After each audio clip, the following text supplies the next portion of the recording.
Invitation, nous sommes arrivés devant la commission. Nous avons eu à expliquer justement les contextes d'abord dans lesquels ce ministère a été créé. C'est une vision de son Excellence Monsieur le Président de la République Félix Antoine Tshisekedi Tshilombo, qui a voulu faire du numérique un levier d'intégration, de bonne gouvernance du pays, parce qu'il est convaincu que ailleurs, dans d'autres pays du monde, eh bien, l'on a pu prendre les côtés positifs du numérique et son apport au niveau de la transparence et de la bonne gouvernance. Et l'idée était pour nous d'expliquer ces contextes-là, d'expliquer également le programme du gouvernement dans le domaine du numérique, à travers non seulement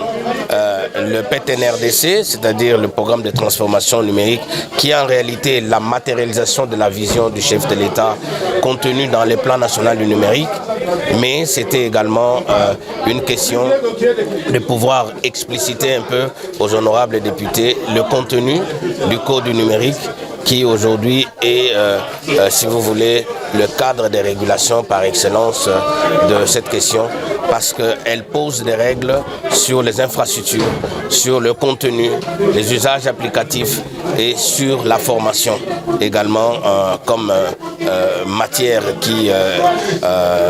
permet à ce que le numérique se développe dans notre pays. C'est ce qu'il nous faut et maintenant, parce que notre vision c'est de construire un opérateur qui va apporter la souveraineté sur les infrastructures et les services de télécommunications dans notre pays, mais également un opérateur postal à la hauteur de la taille, de la dimension de notre pays pour pouvoir desservir toutes les populations dans le cadre des services postaux universels. Donc nous allons revenir la semaine prochaine avec des réponses à quelques préoccupations que nous avons relevées lors des questions de nos honorables députés, et nous comptons beaucoup sur leur appui pour nous accompagner, parce que la SCPT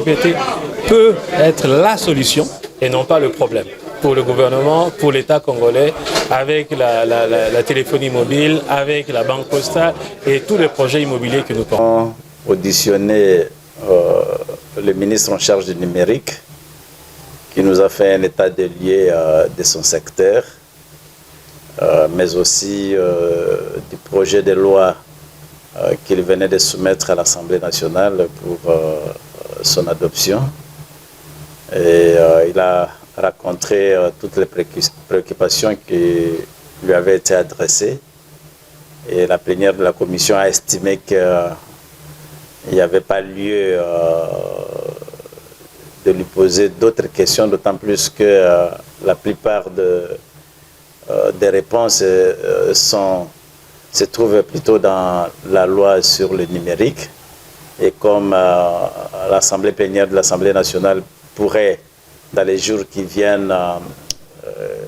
confier les 10 projets à notre commission,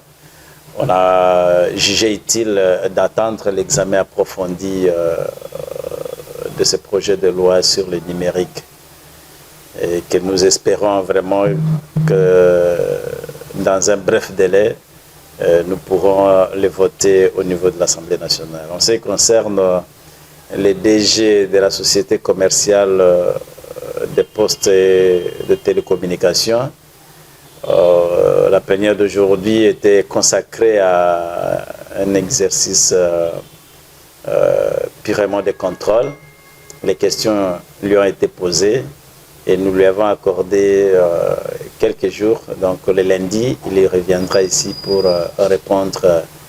à toutes les questions qui lui ont été posées par les honorables députés nationaux membres de la commission.